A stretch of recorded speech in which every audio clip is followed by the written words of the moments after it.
Bonjour et bienvenue. Avant de commencer, je voudrais t'indiquer quelque chose qui peut vraiment t'aider.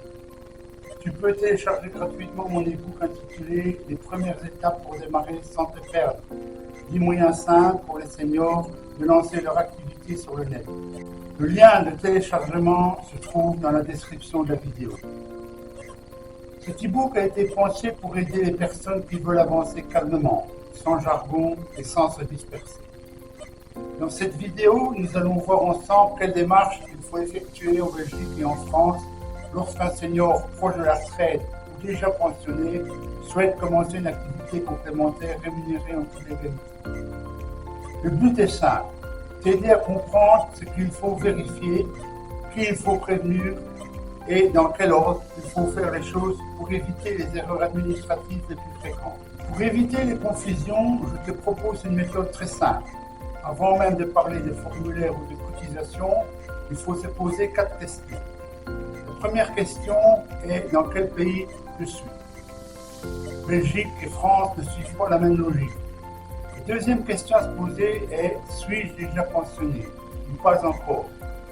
Avant la retraite et après la pension, ce sont deux situations différentes.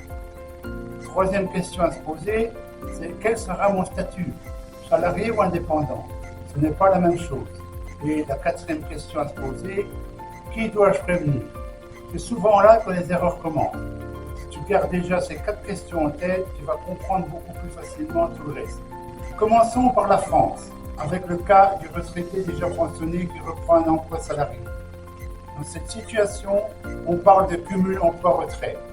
Ça veut dire que la personne perçoit sa pension de retraite et reprend en même temps une activité rémunérée comme salarié. Mais il faut être prudent. Ce cumul ne fonctionne pas exactement de la même manière pour tout le monde. Un point très important à retenir, c'est que la reprise d'activité doit être déclarée à la caisse de retraite dans le mois qui suit le redémarrage. Autre point de vigilance, si la reprise se fait chez le dernier employeur, il faut vérifier la règle du délai de 6 mois. Et il faut aussi rappeler quelque chose de très simple, ce n'est pas parce qu'il s'agit d'un petit emploi que cela n'a pas besoin d'être déclaré. En 2026, certaines règles de cumul plafonné sont à revérifier selon les mises à jour officielles. Donc ici, le bon réflexe, c'est toujours de vérifier sa situation exacte avant de reprendre. Deuxième grand cas en France, le retraité qui veut lancer une activité indépendante ou créer une micro-entreprise. Ici, il faut bien comprendre une chose. Le mot micro ne veut pas dire sans formalité. Même une petite activité reste une vraie activité professionnelle. La création de l'activité se fait via le portail officiel des formalités d'entreprise, ce qu'on appelle le guichet unique. Ensuite, la micro-entreprise doit déclarer son chiffre d'affaires et ses cotisations. Il faut aussi vérifier comment cette nouvelle activité s'articule avec la retraite déjà perçue. Selon la situation de la personne, le cumul entre pension et activité peut être intégral ou plafonné. Et surtout, il ne faut pas promettre automatiquement qu'une nouvelle activité va forcément augmenter la pension. Ce point doit toujours être vérifié dans le cas personnel. Prenons maintenant le cas d'une personne qui n'est pas encore retraitée, mais qui veut préparer son projet. Le bon ordre en France est très important. D'abord, il faut vérifier sa carrière. Ensuite, vérifier son âge de départ, puis identifier tous ses régimes de retraite. Après cela, choisir le futur statut envisagé et seulement ensuite préparer l'activité complémentaire. Le message important à faire passer ici, c'est le suivant. Ne créez pas d'abord l'activité, vérifiez d'abord votre futur statut retraite. Cette étape d'anticipation est essentielle, surtout si la personne a eu une carrière mixte avec plusieurs statuts au cours de sa vie. Passons maintenant à la Belgique. Si un pensionné reprend une activité salariée, la grande question à se poser est la suivante. Dans votre cas, les revenus professionnels sont-ils libres ou encore limités? C'est vraiment le point central. Parce qu'en Belgique, on entend parfois dire qu'un pensionné peut retravailler librement. Oui, dans certains cas, mais pas dans tous les cas. L'INASTI rappelle qu'il existe encore des plafonds dans certaines situations.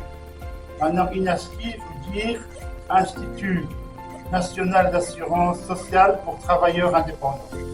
Mais l'INASTI indique aussi qu'il n'existe plus de limite dans d'autres cas, notamment selon l'âge légal de l'apprenti.